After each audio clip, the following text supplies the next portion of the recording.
சமீபத்தில் சில வருஷங்களா அந்த ஆர்சிபி vs சிஎஸ்கே மேட்ச் ஏன் இவ்வளோ ஆரவாரமா இவ்வளோ கொடூரமா நடக்குது. அதாவது நம்ம டீம் ஜெயிக்கணும்னு நினைச்சு பாக்குறவங்களை விட இவங்கிட்ட நம்ம டீம் தோத்துறக்கூடாதுன்னு பாக்குறவங்க தான் அதிகமா இருக்காங்க. அதுக்கு காரணம் இந்த மாதிரியான டாக்ஸிக் ஃபேன்ஸ்.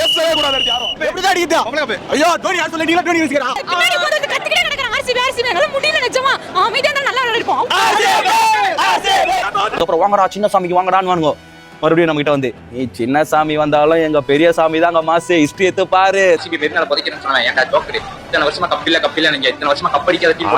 இருக்காங்க சிஎஸ்கேக்கும் இருக்காங்க. இவங்க ரெண்டு பேரும் பாக்குற வேலை தான் நார்மலா அந்த கிரிக்கெட் ஃபேன்ஸ் வந்து பாக்குறாங்கல்ல இந்த மேட்ச். அவங்களால சிஎஸ்கே ஜெர்சியை போட்டு பெங்களூர்ல மேட்ச் பார்க்க முடியல, ஆர்சிபி ஜெர்சியை போட்டு சென்னையில மேட்ச் பார்க்க முடியல. அதுல இது ஒரு பாயிண்டா வச்சிருக்காங்க, இவங்கிட்ட நம்ம தோத்துறக்கூடாது. ஏன் அவங்க எல்லாம் என்ன பிளேயர் கிடையாது? அதுக்கு காரணம் வேற ஒன்றும் கிடையாது, அந்த பிளேயர்ஸ் எல்லாம் கிடையாது. அவங்க ஃபேன்ஸ் ட்ரோல் பண்ணுவாங்க. தோத்துட்டோம்னா அவங்க ஃபேன்ஸ் நம்மள ட்ரோல் பண்ணுவாங்க. நீ ஒரு தடவை ஜெயிச்சதுக்கு அப்புறம் நீ ட்ரோல் பண்ணாம இருந்து பாரு. சரி, இப்ப நம்ம சிஎஸ்கேவே எடுத்துக்குவோம். சிஎஸ்கே ஒரு மேட்ச் ஜெயிக்குது அப்படின்னா நீ ட்ரோல் பண்ணாம இருந்து பாரு ஆர்சிபி. அடுத்த தடவை அவன் அமைதியாயிருவேன். அதே மாதிரி ஆர்சிபி ஒரு தடவை ஜெயிச்சதுக்கு அப்புறம் நீ ட்ரோல் பண்ணாம இருந்து பாரு, அடுத்த தடவை சிஎஸ்கே கார அமைதியாயிருவேன். ஆனா இவங்க ரெண்டு பேராலையும் அந்த வெற்றியை ஹெல்தியா கொண்டாட முடியாது, அந்த தோல்வியை ஏத்துக்கவே முடியாது. அப்படி ஆனதுக்கு முக்கியமான காரணமே அவங்களுக்குள்ள ஊடுருவி இருக்கிற அந்த டாக்ஸிக் ஃபேன்ஸ் தான். அவங்க பேசுறதெல்லாம் ஒரு ஓரமா தள்ளி வச்சுட்டு அவங்க பேசுறதெல்லாம் ஒரு பொருட்டாவே மதிக்காம நீங்க ஐபிஎல் பாத்தீங்கன்னா செம்ம என்ஜாய்மெண்டா இருக்கும். இவன் அவனை லாலிபாப்னு சொல்றதும் அவன் இவனை 2 வருஷம்னு சொல்றதும் திருந்துங்கடாடே. ஆனா உண்மையிலே நிறைய சிஎஸ்கே ஃபேன்ஸ், அதாவது ஆக்சுவல் சிஎஸ்கே ஃபேன்ஸ் என்ன நினைக்கிறாங்க அப்படின்னா, ஒவ்வொரு வருஷம் ஐபிஎல் நடக்கும்போது இந்த வருஷமாவது ஆர்சிபி ஜெயிக்கட்டும், இந்த வருஷமாவது அவங்க கப் அடிக்கட்டும் அப்படின்னு நினைக்கிற நிறைய சிஎஸ்கே ஃபேன்ஸ் நான் பார்த்தேன். அதே தான் நானும் நினைக்கிறேன். அதனால இந்த மாதிரி டாக்ஸிக் கபோதிகளோட வீடியோலாம் பார்த்து டென்ஷன் ஆகாம ஃப்ரீயா விடுங்க.